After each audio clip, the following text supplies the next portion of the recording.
Epicentro 1, CMI. Buenas noches, comienzan las noticias. La siguiente es una síntesis de las 3 más importantes noticias de hoy en Colombia. Llega Carlos Matos a Bogotá, solicitado por la Fiscalía para responder en 2 casos sobre soborno. Será sometido al cuidado de la División de Investigación Criminal e Interpol y Dijín. Ampliaremos esta noticia en nuestra emisión de las 9 de la noche. Duro enfrentamiento de la alcaldesa Claudia López y Camacol. La alta funcionaria acusa a los constructores de no entender que el plan de ordenamiento territorial POT no es para hacer negocios y los acusa de mezquinos. Ampliación de esta noticia en nuestra emisión nacional a las 9 de la noche. Se disparan el dólar y el precio interno del café. El dólar cerró a 3.907 pesos con 95 centavos y el precio interno del café subió a 2.093.000 pesos, el precio más alto en la historia. Ampliaremos estas noticias en la emisión de las 7 de la noche, de las 9 de la noche. Las siguientes son las noticias más importantes del mundo hoy. Máxima tensión entre Polonia y Bielorrusia por crisis migratoria en la frontera. Ministro de Defensa de Polonia dice que el conflicto puede durar meses, inclusive años. En Europa crece el número de víctimas fatales por COVID. Toque de queda en Irlanda por rebote de COVID. Quinta ola de COVID en Francia. Debate en Estados Unidos sobre si vacunación plena equivale a 2 o a 3 dosis. 100.000 muertes en el año por sobredosis de droga en Estados Unidos. Feroz ataque de republicanos en Estados Unidos a Gustavo Petro.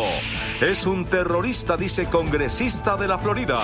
Presidente Biden pide control a precios de petróleo y de gas. Condenado a 3 años de cárcel manifestante seguidor de Trump, conocido como el hombre bisonte. Escándalo por desaparición de tenista china luego de denunciar abuso sexual. Irán enriquece uranio, denuncia Naciones Unidas. Invierno provoca estado de emergencia en Canadá. Un simulacro de rescate por parte de bomberos termina en realidad. Autorretrato de Frida Kahlo, subastado en $34.9 billones. Increíble. Justicia americana absuelve a condenados por asesinato de Malcolm X 55 años después. Ministro del Interior explica proyecto de seguridad ciudadana en Pregunta Yamil. Con Claudia Palacios y Margarita Ortega. La grave crisis migratoria en la frontera entre Polonia y Rusia podría durar meses o años. El presidente Alexander Lukashenko pidió misiles a Rusia. Europa, por su parte, no descarta el envío de tropas de la OTAN a Polonia. No cesan los intensos enfrentamientos entre numerosos grupos de migrantes y las fuerzas polacas que les impiden su avance a este territorio. Solo en las últimas 24 horas se registraron 161 nuevos intentos de cruce de manera ilegal, mientras 9 agentes fronterizos resultaron heridos, uno de ellos grave. Desde el Ministerio de Defensa de Polonia ya advirtieron que la grave crisis desatada en la frontera con Bielorrusia podría durar meses o años. Pero pese a la gravedad, parece que la situación no se resolverá rápidamente cuando se calcula que son más de 4.000 migrantes los que están instalados en improvisados campamentos en el límite oriental de la Unión Europea en condiciones cada vez más extremas y con temperaturas bajo cero. Mientras continúa el cruce de duras acusaciones entre el presidente bielorruso Alexander Lukashenko, que le pidió a Rusia un sistema de defensa nuclear para defender sus fronteras, y Europa, cuando Francia ya advirtió a Moscú que si la crisis sigue escalando va a intervenir la OTAN. La Organización Mundial de la Salud alertó que los contagios y muertes por coronavirus siguen aumentando en toda Europa, el único continente en el que estas cifras siguen subiendo.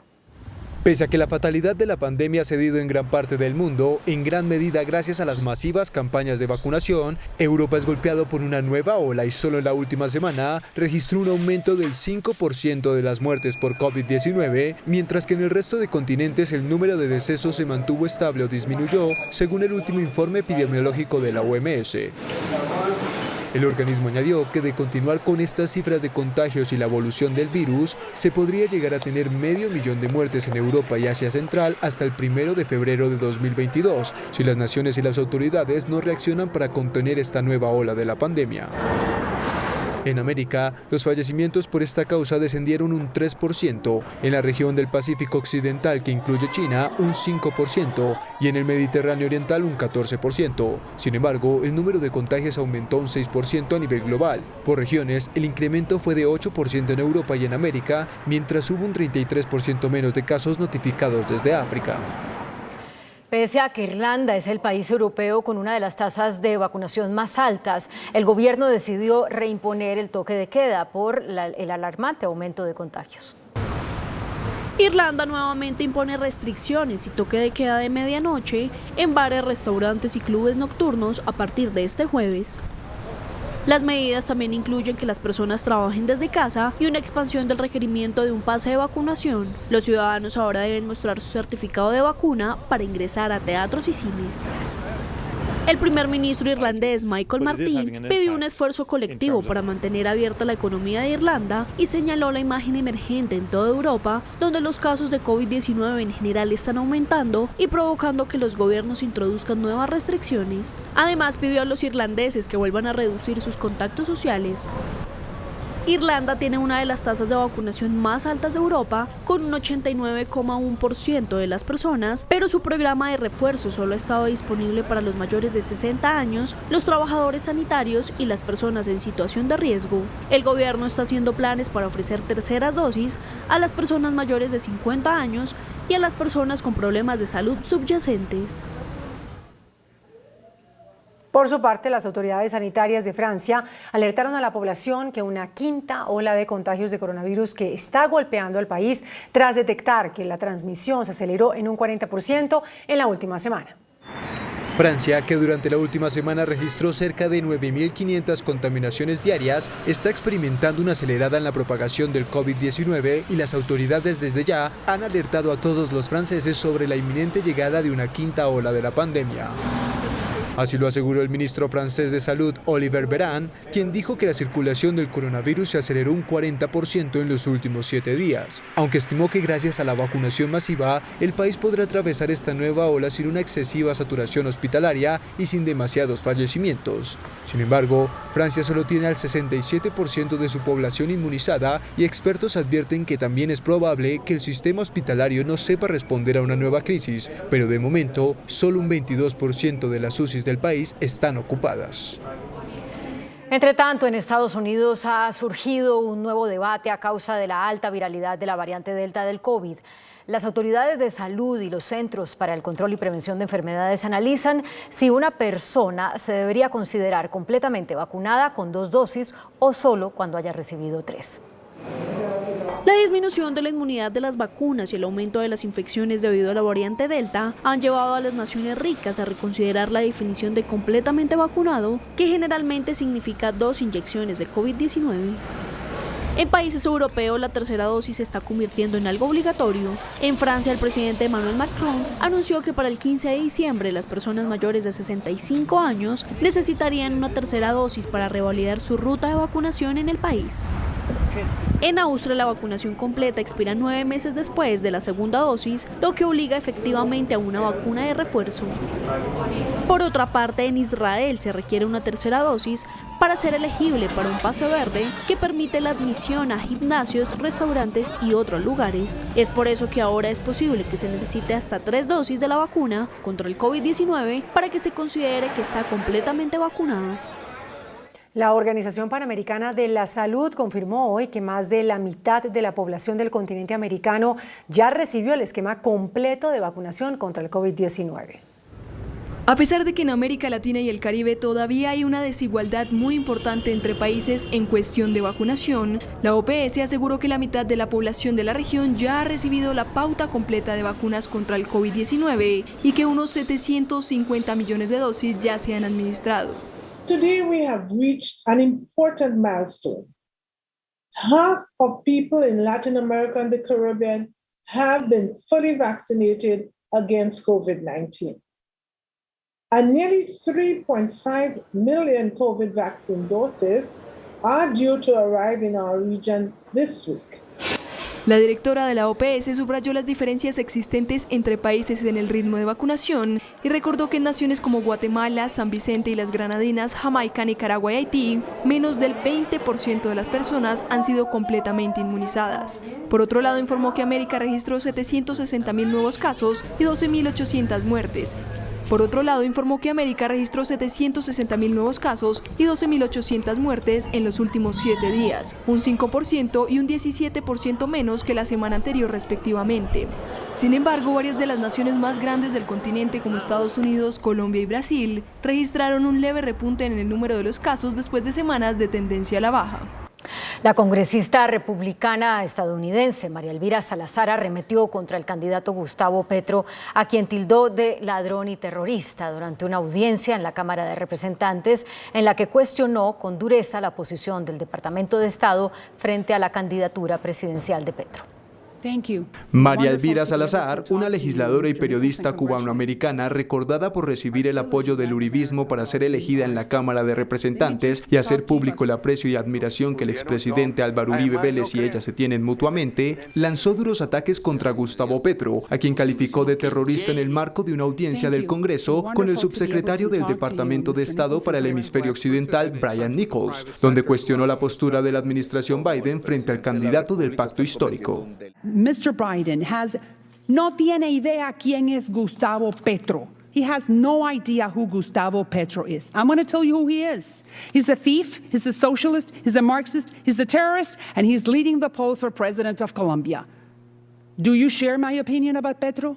Mientras Nichols dejó en claro que Washington solo quiere un proceso libre y justo. I served as Deputy Chief of Mission in our embassy in Bogotá. I have met him, and just note that the election is a decision for the people of Colombia. I'm asking you, what do you, the State Department, thinks about Mr. Petro? What's your opinion of him? I'm not going to characterize the candidates in Colombia. We note that it's a decision for the Colombian people, and we hope for a free, fair, and transparent process. Y Salazar respondió con nuevos calificativos en contra de Petro que parecieron no merecer una respuesta de Nichols. People of Colombia, and you do not want a Marxist in power, do you? Someone that is undermining the Colombian democracy. I'm asking you. We look forward to a free, fair, and transparent process. La congresista, que se ha definido a sí misma como alguien con principios conservadores y cristianos, dejó en claro que no le importa que la critiquen por opinar sobre las elecciones en Colombia. La Agencia Federal de Control y Prevención de Enfermedades de Estados Unidos alertó hoy que en ese país se registró el mayor número de muertes anuales por sobredosis, con más de 100.000 casos. A partir de los últimos datos disponibles de certificados de defunción, los CDC de Estados Unidos calcularon que las sobredosis de drogas superan ahora las muertes por accidente de tránsito, por armas de fuego e incluso por gripa y neumonía. El total se acerca al de la diabetes, la séptima causa de muerte en el país. 100.300 estadounidenses murieron por sobredosis en un año, un hito nunca antes visto. Y según las autoridades sanitarias, los principales motores del aumento de las muertes son la prevalencia del fentanilo en los suministros de drogas y la pandemia del COVID-19, que dejó a muchos consumidores de drogas aislados e incapaces de conseguir tratamiento u otra ayuda. Los fallecimientos por esta causa se han disparado casi un 30% en el último año. Los estados con mayores aumentos fueron Vermont, Virginia Occidental y Kentucky. Previamente hubo unas 93.000 muertes por sobredosis en 2020, la cifra más alta registrada en un año natural. El presidente de Estados Unidos, Joe Biden, pidió a la Comisión Federal de Comercio que controle los precios del petróleo y el gas en el país y dijo que hay pruebas crecientes de un comportamiento hostil hacia los consumidores por parte de compañías energéticas. En una carta enviada a la Comisión Federal del Comercio de Estados Unidos, el presidente Joe Biden pidió que se investigue si los precios de la gasolina están subiendo en su país debido a una conducta ilegal de las grandes compañías de petróleo y gas. El mandatario alegó que hay pruebas crecientes de un comportamiento hostil hacia los consumidores por parte de las compañías. No acepto que los trabajadores estadounidenses paguen más por la gasolina debido a una conducta anticompetitiva o potencialmente ilegal. Por lo tanto, le pido a la Comisión que examine más a fondo lo que está sucediendo con los mercados de petróleo y de gas y que aplique todas las herramientas de la Comisión si descubre alguna irregularidad. El presidente dijo en su carta que los precios en el surtidor han seguido aumentando, incluso cuando los costos de los combustibles refinados bajan y las ganancias de la industria aumentan. La FTC es una agencia independiente que no está dirigida por la Casa Blanca, pero su presidenta Lina Khan fue seleccionada por Biden, por lo que la agencia puede optar por seguir las recomendaciones de este. Una aguda polémica estalló en Estados Unidos luego de conocerse que el gobierno Biden está a punto de licitar las mayores concesiones para la explotación de petróleo y gas en grandes extensiones de tierras públicas del oeste de Estados Unidos, algo que podría tener un devastador impacto en el cambio climático. Estados Unidos acaba de llegar de una cumbre climática en donde las promesas fueron bastantes y los objetivos para luchar contra el calentamiento global se mantuvieron. A pesar de eso, el gobierno de Joe Biden se dispone a licitar concesiones para la explotación de petróleo y gas en grandes extensiones de tierras públicas en el oeste de la nación. Esto pese a la conclusión del Departamento del Interior de que hacerlo pudiera costarle a la sociedad miles de millones de dólares en impactos por el cambio climático. La quema de esos combustibles representa un 20% de las emisiones de gases de efecto invernadero relacionadas con energía en Estados Unidos, lo que las hace un blanco principal de los activistas ecológicos que quieren suspender las concesiones. Biden había prometido durante su campaña poner fin a nuevas perforaciones en tierras públicas. Algunos funcionarios salieron a decir que los reguladores analizarán por primera vez las emisiones de gases de efecto invernadero generadas por la extracción de combustibles fósiles. La nueva red social, la del expresidente Donald Trump, podría multiplicar por 4 su fortuna. Sin haber comenzado a funcionar, ya está valorada en $10.000 millones.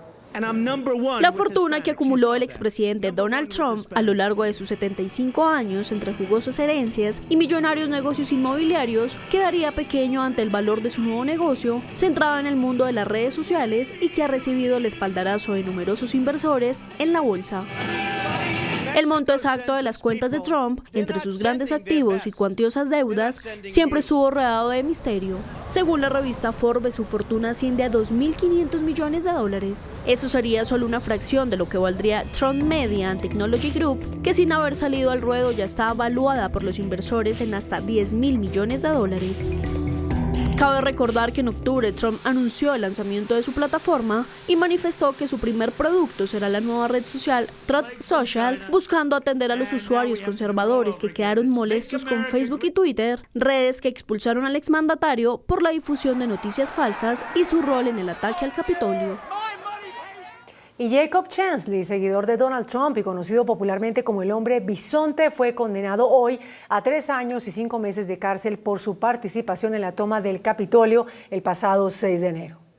Jacob Chansley, el seguidor de QAnon que irrumpió en el Capitolio sin camisa y con un tocado de piel de oso con cuernos, fue sentenciado por un juez de Distrito Federal a 41 meses de prisión por obstruir la votación del colegio electoral el 6 de enero. También fue sentenciado a 36 meses de libertad supervisada. Chansley, ex actor y ex marinero de la Armada de 34 años que sin el disfraz ni la cara pintada parece inofensivo, se declaró culpable de un delito de obstrucción y reconoció que se equivocó al entrar en el Capitolio y que su comportamiento de ese día fue indefendible. Fue uno de los primeros 30 agitadores dentro del edificio ese día. El Departamento de Justicia había pedido que Chansley recibiera una sentencia dura como una forma de dar ejemplo entre los agitadores del 6 de enero, y los fiscales habían posicionado a Chansley como un emblema de una multitud bárbara. El artista cubano Junior García, uno de los promotores de las manifestaciones contra el gobierno en Cuba y quien había sido reportado como desaparecido por compañeros del colectivo Archipiélago tras su intento de marchar el pasado fin de semana, confirmó que está en España. El dramaturgo cubano Junior García, uno de los promotores de la frustrada manifestación del pasado lunes en Cuba, viajó de manera inesperada a España según fuentes del gobierno. Aterrizó en Madrid en un vuelo comercial junto a su esposa y una visa de turista. Esto ocurre después de que las fuerzas de seguridad y partidarios del gobierno de la isla sitiaran su vivienda en un intento de frustrar las movilizaciones. García, líder del grupo opositor Archipiélago, se ha erigido como una de las voces más importantes de la oposición cubana, en la que los artistas han cobrado gran importancia. Se desconoce si García inició un trámite de protección internacional en España, pero es un alivio para los opositores en Cuba, pues desde el domingo no se tenían noticias de García y ya habían acusado al gobierno de Díaz-Canel de la desaparición del líder. Crece el escándalo por el caso de la tenista china Peng Shuai, que denunció por abuso sexual a un alto dirigente del Partido Comunista y quien desde hace 10 días está desaparecida. La ex número 1 del tenis mundial, Naomi Osaka, aseguró estar conmocionada por la situación de Peng Shuai, una tenista china de 35 años desaparecida desde hace 10 días cuando denunció a Zhang Gaoli de agresión sexual. El señalado es un antiguo dirigente comunista y quien por años fue uno de los hombres más poderosos del régimen de Xi Jinping. Y bajo el hashtag Where is Peng Shuai, la comunidad del tenis ha comenzado a mostrar su preocupación por la seguridad y el paradero de la antigua número 1 del mundo en dobles, de quien no se conoce señal de vida y todas sus redes fueron eliminadas desde el pasado 4 de noviembre. De hecho, la denuncia, en la que asegura haber sido forzada, fue publicada en la red social Weibo, pero fue borrada más tarde, así como toda mención de ella en esta plataforma china. Steve Simmons, jefe ejecutivo de la WTA, que organiza el circuito femenino mundial de tenis, llamó a las autoridades chinas a llevar a cabo una investigación completa y transparente, poniendo en duda las informaciones oficiales sobre la desaparición de Peng Shuai. Por primera vez desde la aprobación de la Constitución de 1978, el gobierno español impulsa una iniciativa para modificar la ley de amnistía del 77 y abrir así la puerta para que sean juzgados los crímenes cometidos durante el franquismo. Dar cumplimiento. El gobierno español registró una enmienda a la llamada Ley de Memoria Democrática que podría permitir que fueran juzgados los responsables por algunos supuestos crímenes del franquismo. De esta manera se podría esquivar la ley de amnistía de 1977, pactada para liberar a los presos de la dictadura, que se utilizaba para impedir que sean sometidos a la ley prácticamente todos los actos del franquismo.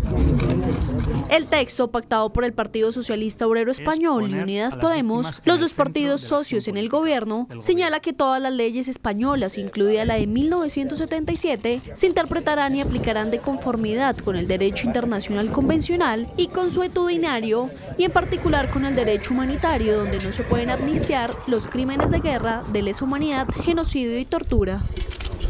El propósito de la norma es que los supuestos crímenes del franquismo puedan ser investigados por la justicia española.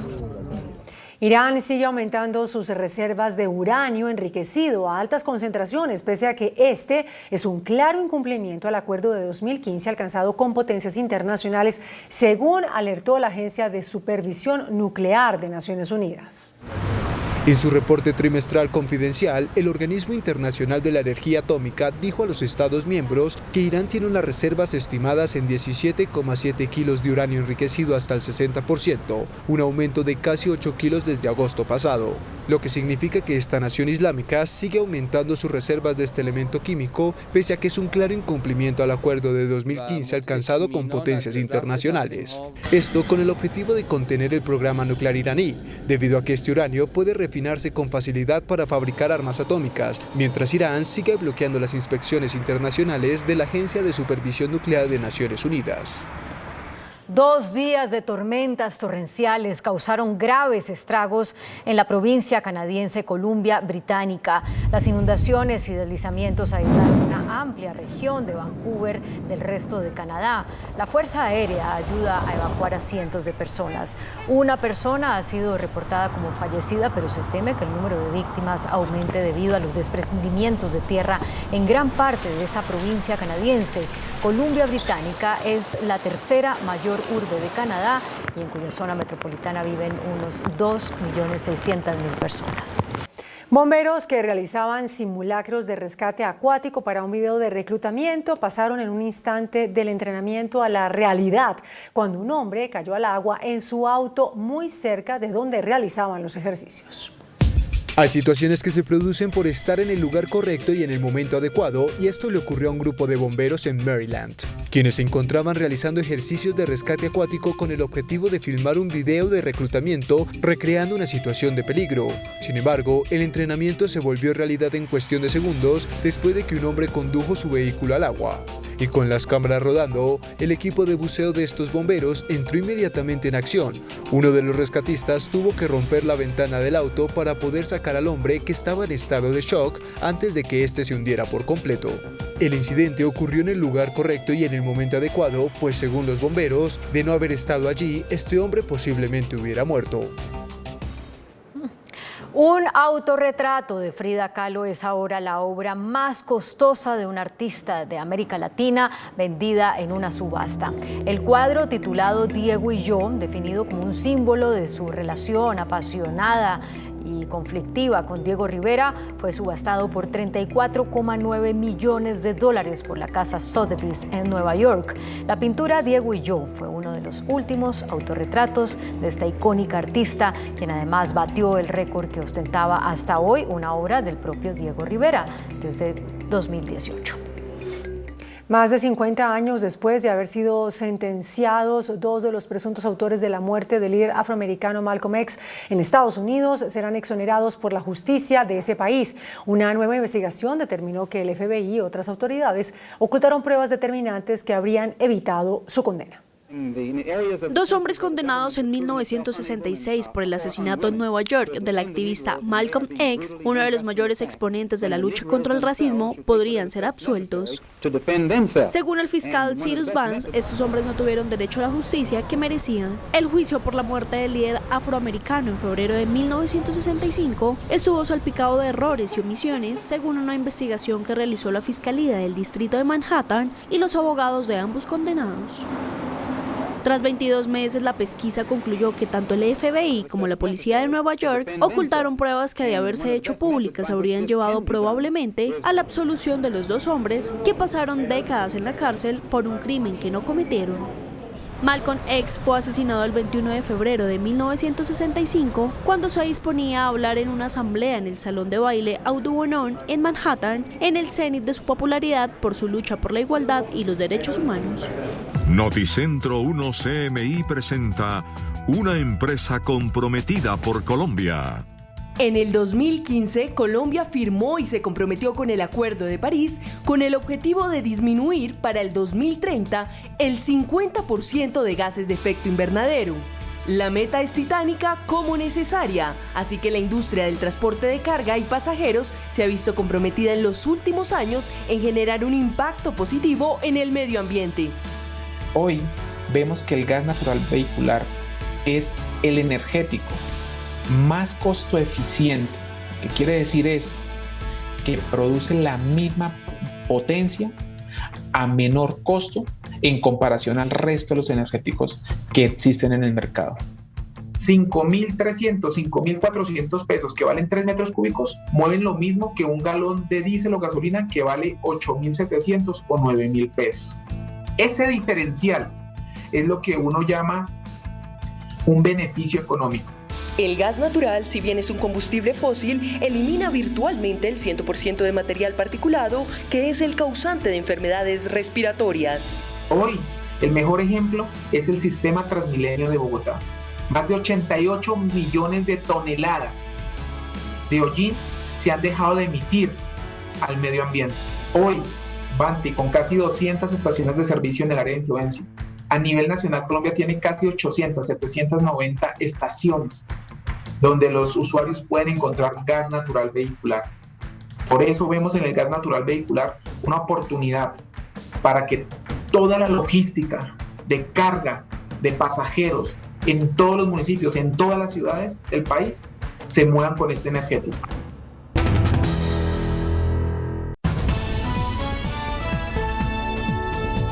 Noticentro 1 CMI. Llega a Bogotá empresario Carlos Matos, extraditado desde España. Será juzgado por presunto soborno a jueces en el pleito con multinacional Hyundai. Cae cargamento de cocaína que pertenece al padre de reconocida actriz de televisión, según la policía. Cargos a coronel de la policía por homicidio en el paro de mayo. Timochenko dice que no hay pruebas sobre prácticas de esclavitud de antiguas FARC. General en retiro Iván Ramírez, llamado por JEP sobre exterminio de Unión Patriótica. Hay algunos fracasos en la justicia penal militar, afirma el presidente Duque. Llega secretario general de la ONU, Antonio Guterres. Visitará zonas de desmovilizados de las FARC. Gobierno presenta proyecto para fortalecer seguridad ciudadana. Se propone cárcel para reincidentes si se justifica legítima defensa. Inminente desbordamiento del río Magdalena en Atlántico y Bolívar. Duro choque de alcaldesa y Camacol por el Plan de Ordenamiento Territorial POT. Alejandro Gaviria anuncia que participará en cónclave del Centro para escoger candidato. Se disparan el dólar y el precio interno del café alcanza récord histórico. Con Claudia Palacios y Margarita Ortega. Bienvenidos a nuestra segunda hora de noticias. Hace pocos minutos arribó a Bogotá el empresario Carlos Matos, extraditado por España. Matos será juzgado en Colombia por el presunto pago de un soborno a varios jueces. Didier Chica está en el aeropuerto El Dorado. Buenas noches, Didier. ¿Matos dio alguna declaración al momento de su llegada? Claudia, buenas noches. No, todavía no se ha escuchado la voz de Carlos Matos. Después de que aterrizara el avión a las 8:10 de la noche en el aeropuerto El Dorado, pues ha estado haciendo diferentes trámites como migración y otros papeleos relacionados con su extradición. Hemos visto en algunas imágenes que en todo momento Carlos Matos intenta cubrir su rostro para no ser grabado en video y para que no sea expuesto. Será recluido próximamente en la Dijín de la Policía Nacional, mientras es presentado ante un juez para responder por los cargos que le imputa la Fiscalía General. ¿Qué quiere salir en la prensa? 3 años después de la solicitud de la justicia colombiana, la Audiencia Nacional de España extraditó al empresario Carlos Matos. El colombo español de 74 años fue recibido en el aeropuerto de Madrid por 3 oficiales de la policía colombiana, uno de ellos médico, en cumplimiento de un requerimiento de la justicia española. Los cargos en su contra están relacionados con presuntos sobornos a funcionarios judiciales para salir beneficiado en un pleito con la multinacional Hyundai. Carlos Matos emprendió acciones legales contra la compañía surcoreana cuando ésta le canceló la representación de la marca en Colombia después de una relación comercial de 25 años. Por este caso de presunta corrupción en la justicia, están detenidos 5 exfuncionarios de la rama judicial. La investigación involucra a 2 jueces que habrían recibido sobornos por montos cercanos a los 100 millones de pesos, según la acusación de la Fiscalía. La defensa de Carlos Matos anunció que pedirá la libertad condicional, teniendo en cuenta su edad, su estado de salud y que no representa un grave peligro para la sociedad. En las próximas horas, Carlos Matos será llevado ante un juez de control de garantías para que sea legalizada su captura en Colombia, donde enfrenta 2 procesos judiciales por el denominado caso Hyundai. El primer proceso tiene que ver con hechos presuntamente cometidos en el 2015 y por los que le fueron imputados los delitos de cohecho por dar u ofrecer, utilización indebida de redes de comunicaciones, acceso abusivo a sistema informático agravado y daño informativo agravado. El segundo proceso tiene que ver con hechos presuntamente cometidos en mayo de 2016 y enero de 2017, por los que se le imputó el delito de cohecho por dar u ofrecer. Sin embargo, su defensa asegura que solo podrá ser juzgado por 2 de estos 5 delitos. Aprobaron la extradición, pero solo por el cohecho y el daño informático, y eso tiene que ser respetado en Colombia. De no respetarse, pues obviamente que puede incluso perjudicar futuras extradiciones entre Colombia y España. La defensa de Carlos Matos pedirá que le sea concedida la detención domiciliaria, teniendo en cuenta su avanzada edad y su estado de salud. Una vez sea legalizada la captura de Carlos Matos, la Fiscalía tendrá un tiempo prudencial para presentar el resto de las pruebas y llamarlo a juicio. Información desde el aeropuerto El Dorado, Didier Chica, Noticentro 1 CMI. Didier, gracias. Y en otras noticias, las autoridades decomisaron en Buenaventura un cargamento de cocaína que pertenece presuntamente al padre de una reconocida actriz de televisión. En una embarcación proveniente de Guayaquil, Ecuador, que hizo escala en el puerto de Buenaventura, la policía antinarcóticos incautó 1.111 kilos de cocaína. Esta droga provenía del municipio de Tumaco, más exactamente de la zona conocida como Altomira y Frontera, una zona muy afectada tanto por cultivos de hoja de coca como por laboratorios de base y de clorhidrato de cocaína. La droga producida en Colombia fue encontrada por el seguimiento de varios meses a una organización narcotraficante. Esta droga hace parte del segundo envío de una organización la cual es liderada por el padre de una importante actriz colombiana. Esta cocaína tenía como destino final el puerto de Valencia en España. La Fiscalía presentará cargos a un coronel de la policía y a otros 2 miembros de esa institución por la muerte de 6 personas durante las protestas del paro nacional en Cali. 3 uniformados de la policía, entre ellos el coronel operativo de la Metropolitana de Cali, coronel Edgar Vega, serán citados a audiencia de imputación de cargos por estar presuntamente implicados en la muerte de 6 jóvenes durante las protestas del paro nacional el pasado 3 de mayo. Esto tiene que ver con la muerte de varias personas en Siloé, Calipso y Puerto Resistencia durante las jornadas de protesta. Allí incursionaron miembros de la Policía Nacional y del GOES disparando sus armas de fuego en contra de los manifestantes. Aunque la audiencia estaba prevista para hoy miércoles, fue aplazada para el próximo 1 de diciembre. La defensa de las víctimas pide que los policías sean apartados de su cargo. En un documento dirigido a la Justicia Especial de Paz, los exjefes de las FARC aseguran que no hay pruebas de que se cometieran actos de esclavitud con los secuestrados. Por medio de este documento dirigido a la Justicia Especial para la Paz, integrantes del Partido Comunes como Rodrigo Londoño y Julián Gallo, entre otros, expresaron su rechazo al concepto de la Procuraduría General de la Nación, en el que se señala que las FARC habrían incurrido en el crimen de lesa humanidad de esclavitud. El documento de los miembros del hoy Partido Comunes afirma que el concepto de la Procuraduría viola los derechos procesales.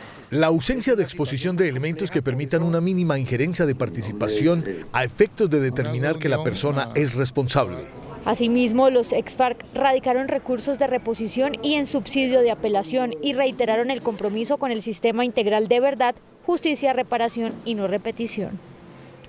La Justicia Especial para la Paz citó al general en retiro del Ejército, Iván Ramírez, a rendir versión libre por el exterminio de la Unión Patriótica. El excomandante de la Brigada 20 del Ejército y del Batallón de Inteligencia Charry Solano, unidades militares que operaron en Bogotá en los años 80, tendrá que acudir a la JEP el 20 y 21 de diciembre. Los magistrados buscan que amplíe su versión sobre la posible participación de militares en crímenes de militantes de la Unión Patriótica mediante la entrega de información de inteligencia a grupos ilegales que adelantaron un plan de exterminio. El general Iván Ramírez también es procesado por la Justicia Especial para la Paz por las órdenes que dio durante la retoma del Palacio de Justicia en 1985. Por ese mismo caso, ya había sido condenado por la justicia ordinaria, sin embargo, está en libertad mientras la JEP toma una decisión definitiva. El presidente Iván Duque admitió fracasos en la implementación de la justicia penal militar.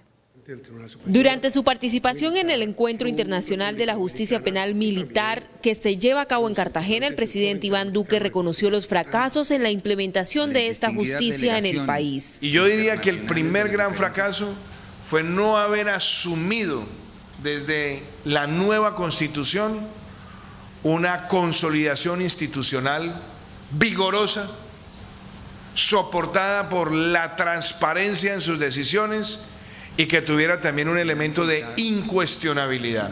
El mandatario señaló la importancia de descongestionar la justicia penal militar y fortalecer la acción. Mañana se realizará en 16 regiones el Día PEDET, el programa surgido de los acuerdos de paz con las FARC, que adelanta obras de desarrollo económico y social en los 170 municipios más afectados por la pobreza y la violencia. Así lo anunció el consejero presidencial Emilio Archila. Mañana se celebrará el Día PEDET, el programa de desarrollo con enfoque territorial que hace parte de la política de paz con legalidad del gobierno del presidente Iván Duque. Mañana vamos a estar todo el gobierno del presidente, los ministros, los consejeros, los directores de agencias repartidos en las 16 regiones. Van a estar acompañando los alcaldes, los gobernadores, la cooperación internacional, el sector privado. Archila señala que los PEDET son de todos los colombianos, que recuperarán para la siguiente generación las zonas más afectadas por la violencia y la pobreza. El secretario general de la ONU, Antonio Guterres, visitará la semana entrante un espacio territorial donde están concentrados antiguos militantes de las FARC y participará en los actos de conmemoración de los 5 años de la firma de los acuerdos de paz. Así lo anunció la vicepresidenta Marta Lucía Ramírez. La visita de Antonio Guterres, secretario general de Naciones Unidas, se realizará entre el próximo lunes y el miércoles de la semana entrante. Acompañado por su esposa, Guterres visitará en Dabeiba, Antioquia, un espacio territorial de capacitación reunificación y reincorporación de los excombatientes de las FARC. Realmente es un espaldarazo al gobierno del presidente Iván Duque y a lo que hemos venido haciendo nosotros para lograr en nuestro país una paz verdadera, una paz con legalidad, en donde el cumplimiento del acuerdo con las FARC sin duda es una parte muy importante, pero no es lo único. La canciller anunció que ya no se reunirá con el embajador de Irán, porque considera que ya ha quedado claro que Colombia no lo considera un país enemigo. Con el apoyo de alcaldes y gobernadores, el Gobierno Nacional radicó hoy un proyecto de ley para fortalecer la seguridad ciudadana, el cual contempla la posibilidad de la legítima defensa cuando los ciudadanos sean asaltados en sus domicilios. Con este proyecto de ley de 51 artículos, el Gobierno Nacional busca dotar de herramientas al Estado en la lucha contra la delincuencia que tiene azotadas a las ciudades. Crea nuevos delitos como porte de arma blanca, que dará prisión de 24 a 36 meses. Intimidación o amenaza con armas, tendrá prisión de 48 a 72 meses. El hurto dará cárcel, pero tendrá penas diferenciales. Hasta 4 salarios mínimos, la pena va a ser de 18 a 36 meses.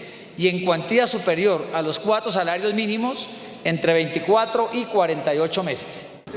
Uno de los temas que contempla este proyecto de ley de seguridad ciudadana es el de la legítima defensa, para que el ciudadano, por ejemplo, al que le violan el domicilio o su vehículo, se pueda defender y no sea él el que termine encarcelado por agredir o herir al delincuente.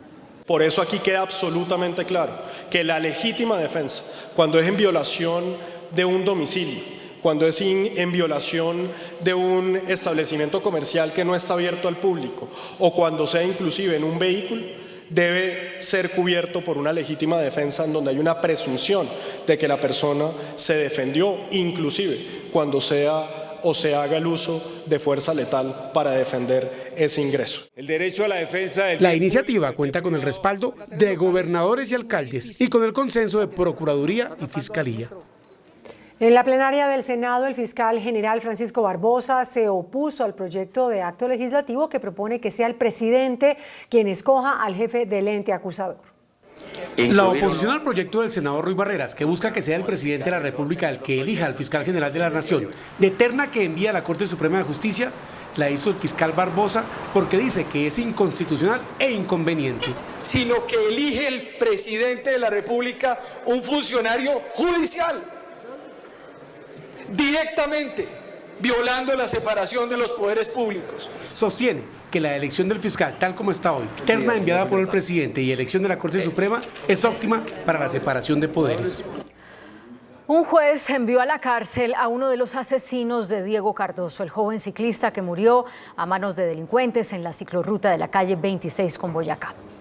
A la cárcel fue enviado uno de los asesinos de Diego Cardoso, el joven de 25 años que recibió 3 puñaladas en el pecho en medio del robo de su bicicleta en la ciclorruta de la calle 26 con Boyacá. A Diego lo atracaron una banda de 3 personas, las 3 extranjeras.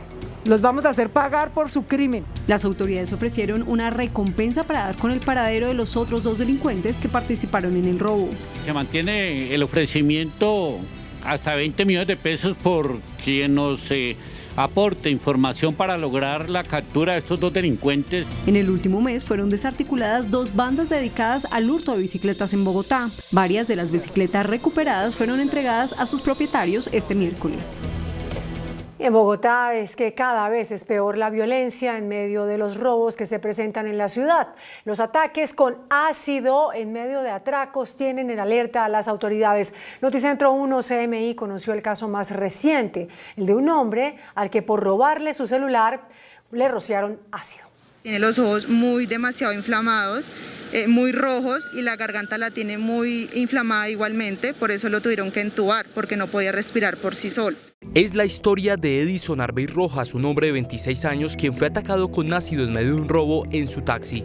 La usuaria le dice que gire unas cuadras más adelante. Al girar, ella le rapa el celular, comienzan a forcejear con mi esposo y en el forcejeo ella le lanza un químico desconocido a la cara. no es el único caso de esta semana. El actor Luis Soler fue atacado con ácido en Bogotá en medio de otro atraco. Su parte médico da cuenta de una alta posibilidad de que pierda la vista. No podemos aún determinar que tenga una relación, un caso con el otro, pero sí lo que podemos determinar es que la responsabilidad nuestra es llegar a estos delincuentes que están utilizando estos elementos para someter a sus víctimas. Este año se han denunciado en la capital al menos 26 ataques con químicos en medio de robos. Las autoridades advirtieron sobre el inminente desbordamiento del río Magdalena en los municipios de Bolívar y Atlántico, ubicados en las riberas del afluente. El Centro de Investigaciones Oceanográficas e Hidrográficas alertó hoy sobre un comportamiento no visto en la última década en los niveles del río Magdalena en jurisdicción de los departamentos de Bolívar y Atlántico, lo que implicaría graves inundaciones. Es un comportamiento atípico, con fenómeno de la Niña incluido. Cuando uno tiene estos indicadores, uno tiene que activar primero que todo los mapas de riesgo y todo el tema con los CLOPAR. Debe haber inundaciones, debe haber jarillones que se están desbordando, que se están rompiendo. Entonces aquí ya toca entrar a tomar acción sobre la población.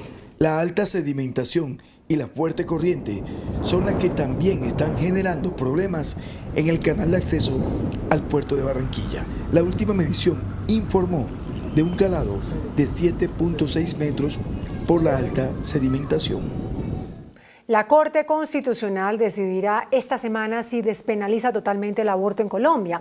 La discusión comenzará con una recusación y con un impedimento del magistrado Alejandro Linares.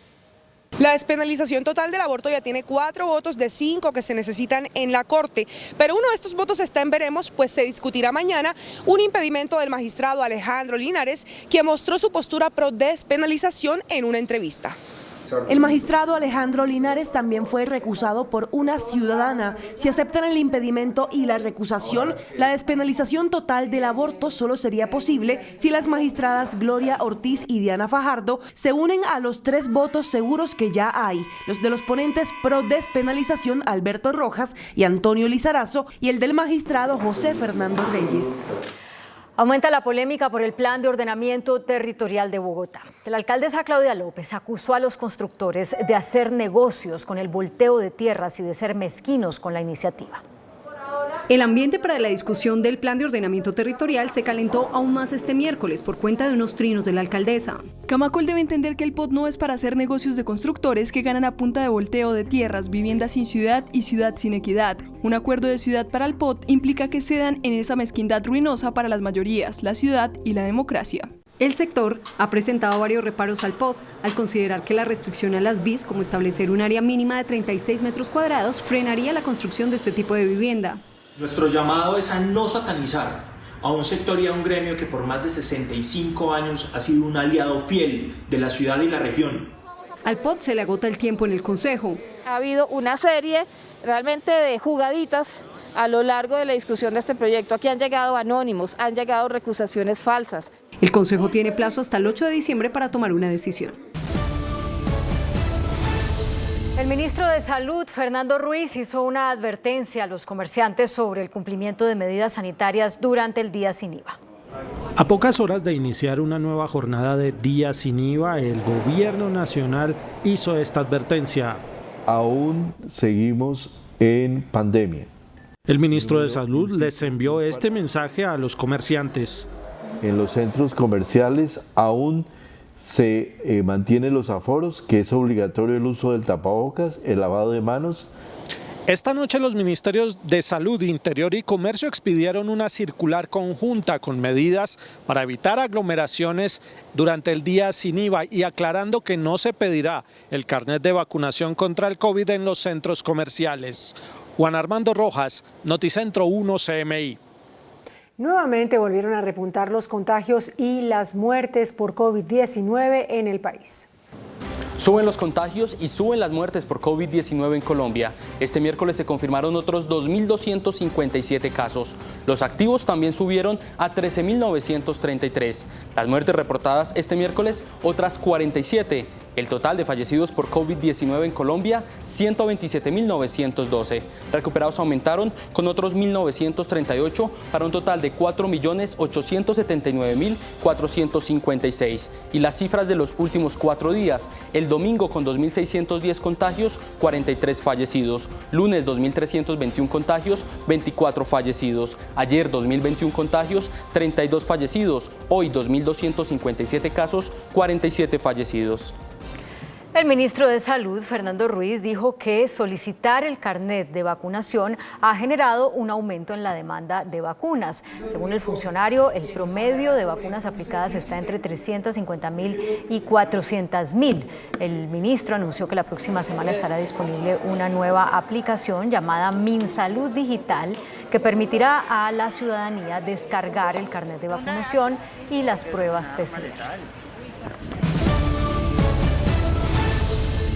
El Ministerio de Transporte redujo en más del 50% las tarifas de 3 peajes en el departamento del Atlántico. La decisión se adoptó tras las protestas de líderes. El nuevo esquema tarifario rige en los peajes Papiros, Juan Mina y Galapa del proyecto Cartagena-Barranquilla y Circunvalar de la Prosperidad. La reducción de las tarifas oscila entre 50 y 67% en la categoría 1.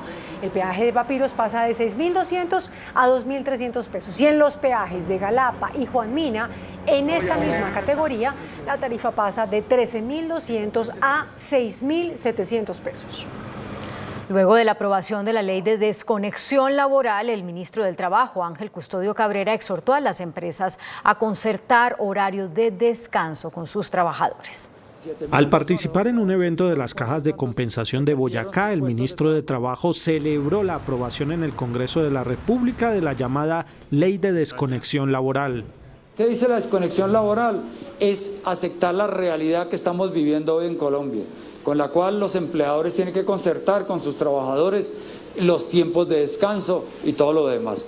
De otro lado, pero en el mismo evento, el ministro Cabrera anunció la apertura de una convocatoria para que 1.261 estudiantes de carreras técnicas y profesionales que necesitan hacer sus pasantías con el Estado puedan postularse.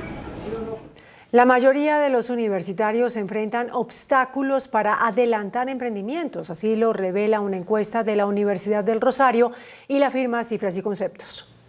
Una encuesta en la que se consultaron 1.822 jóvenes universitarios arrojó que el 72% de los encuestados considera que es muy difícil en Colombia adelantar un emprendimiento. El rector de la Universidad del Rosario, Alejandro Cheine, explicó los principales obstáculos para emprender. La falta de recursos económicos propios en un 58%. La falta de fomento del gobierno a los emprendimientos en un 35%. A la pregunta, ¿tiene usted algún emprendimiento? Los jóvenes respondieron sí, 26%, y no, 74%. ¿Conoce instituciones de apoyo? 56% respondió que sí y el 44% respondió que no. El candidato presidencial Gustavo Petro respondió a la congresista estadounidense republicana María Elvira Salazar, quien lo acusó de ladrón y terrorista. Para el senador Gustavo Petro, las declaraciones de la congresista norteamericana María Elvira Salazar obedecen a que, según él, el uribismo apoyó con financiación la campaña de la legisladora en Estados Unidos. Le está haciendo un favor a Uribe, gracias al apoyo, por eso fue elegida de todas maneras, y está calumniando. Solo que se guarece porque las leyes colombianas no la pueden tocar. Petro le solicitó al Congreso colombiano pronunciarse sobre el tema frente al legislativo estadounidense. Porque un miembro extranjero de un Congreso extranjero ha acusado a un miembro del Congreso de Colombia calumniosamente de ladrón y terrorista, cuando yo solo soy senador de la República. El precandidato presidencial Alejandro Gaviria sí participará en el cónclave de centro convocado por Juan Fernando Cristo, que busca definir las reglas para escoger a un candidato único a la presidencia. Con la asistencia de Alejandro Gaviria se darán cita Humberto de la Calle, Ingrid Betancourt, Sergio Fajardo, Carlos Amaya, Juan Manuel Galán, Jorge Enrique Robledo. Candidatos de la Coalición de la Esperanza buscan definir las reglas de juego para la elección de un candidato único a la presidencia de la República. Acepto la reunión propuesta con el fin de lograr una consulta de centro, repito, una consulta de centro amplia, sin vetos, incluyente, que concite, que congregue las fuerzas políticas que rechazan la rabia y que rechazan el continuismo. El convocante de este cónclave, Juan Fernando Cristo, celebró la decisión de Gaviria. Hay que parar esta pelotera y desde el centro tenemos que dar ejemplo. La reunión será el viernes 26 y sábado 27 de noviembre. Un incendio causado aparentemente por un cortocircuito destruyó 3 humildes viviendas en el barrio Brisas del Volador, en Ciudad Bolívar, en el sur de Bogotá. Hacia las 5:30 de la mañana, una chispa inició este incendio que acabó con las 3 viviendas. Más de 20 personas lo perdieron todo y quedaron a la intemperie. Desde estas humildes viviendas o de lo que queda de ellas, hacen un llamado a la solidaridad y claman por ayuda. El precio del café marcó un hito y el dólar también se disparó, superó la barrera de los 3.900 pesos. Los mercados internacionales siguen al alza y las materias primas mantienen precios históricos en su cotización. El café en la bolsa de Nueva York marcó un máximo récord de $2.32 la libra. En enero la referencia se ubicaba en $1.22, es decir que este año se registra una valorización de 90,1%. El gerente de la Federación Nacional de Cafeteros, Roberto Vélez, destacó las cifras de crecimiento. Ve por fin una luz al final del túnel en aquello que más le interesa a los productores de café, que es el precio. Con el alza en el mercado internacional, sube el precio interno del café, el cual ya está por encima de los 2.093.000 pesos del saco.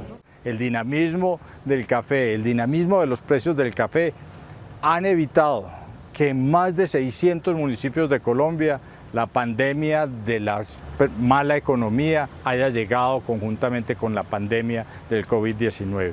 Por su parte, el precio del dólar volvió a superar la barrera de los 3.900 pesos por la incertidumbre en los mercados internacionales. El presidente de Banca de Oportunidades, Freddy Castro, reportó un crecimiento de la población con acceso al sistema financiero. De acuerdo con el reporte de la Banca de Oportunidades, el primer trimestre del presente año aumentó el número de los colombianos en el sistema financiero. El acceso ya representa un 89,4% de la población adulta en el país que tiene al menos un producto de la banca. Cada vez más colombianos accederán a servicios financieros.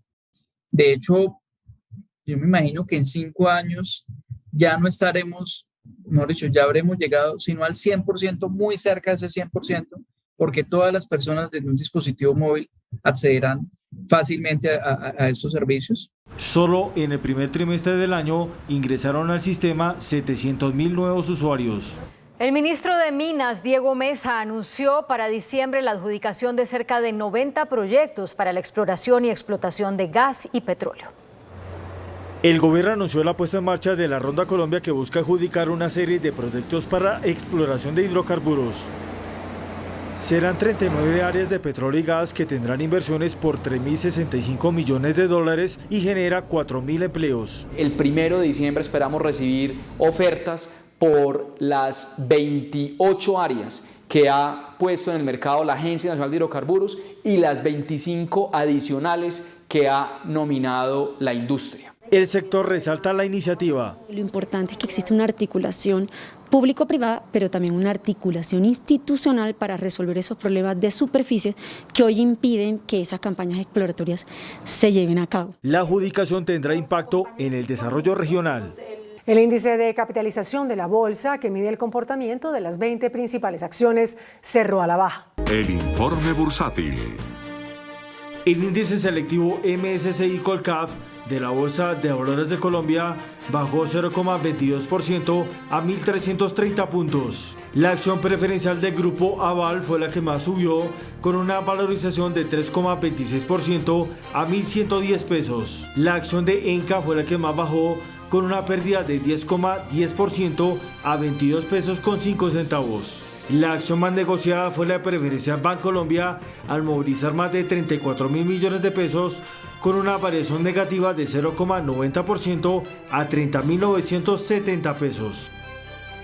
La Contraloría General de la República pidió el apoyo de la Organización Internacional de Entidades Fiscalizadoras por presuntas presiones por el fallo de Hidroituango. La iniciativa para el desarrollo de la INTOSAI, Organización Internacional de Entidades Fiscalizadoras Superiores, confirmó que la Contraloría de Colombia pidió la aplicación de un mecanismo de defensa que se activa cuando las entidades fiscalizadoras perciben que su independencia enfrenta desafíos. La Contraloría de Carlos Felipe Córdoba advirtió que hay un riesgo a su independencia después de la publicación del informe de control excepcional sobre Hidroituango y después de haber proferido el fallo de responsabilidad fiscal por 4.3 billones de pesos. En buena hora, pues hemos visto el pronunciamiento de la INTOSAI en donde es un apoyo a nuestros funcionarios. El dólar cerró al alza. Indicadores económicos en Noticentro 1 CMI. La tasa representativa del mercado que regirá para mañana jueves será de 3.907 pesos con 95 centavos. Los profesionales del cambio compran la divisa en promedio entre 1.750 pesos y la venden entre 1.790 pesos. Un euro cuesta 4.436 pesos. La libra de café en Nueva York se cotizó a $2.32. El azúcar se transó en 20,48 centavos de dólar la libra. El barril de petróleo WTI se cotizó en $77,47 centavos. La referencia Brent para Colombia se cotizó en $80,19 centavos. Una acción de Ecopetrol cuesta 2.770 pesos. Noticentro 1 CMI presenta una empresa comprometida por Colombia. El Grupo Ecopetrol adelanta un proyecto de desarrollo de la agroindustria panelera como alternativa sostenible en beneficio de 610 integrantes de la comunidad Arhuaca. A través de este proyecto planeamos la manera de poder fortalecer el trabajo que viene haciendo la comunidad en la producción de panela, no solo a nivel artesanal para su propio consumo, sino también a nivel industrial, con el propósito de generar posibilidades de comercialización y también poder incorporar su producción de panela dentro del sistema alimenticio de los jóvenes que estudian en el resguardo. Los conocimientos nos llenan para poder crecer y estar a nivel en el mercado nacional y mundial. Y también producir los alimentos de manera adecuada. Entonces, en este momento tener el apoyo de Ecopetrol, CENIT, las Naciones Unidas, la universidad que se ha involucrado, el ICA, esto nos da un crecimiento muy importante.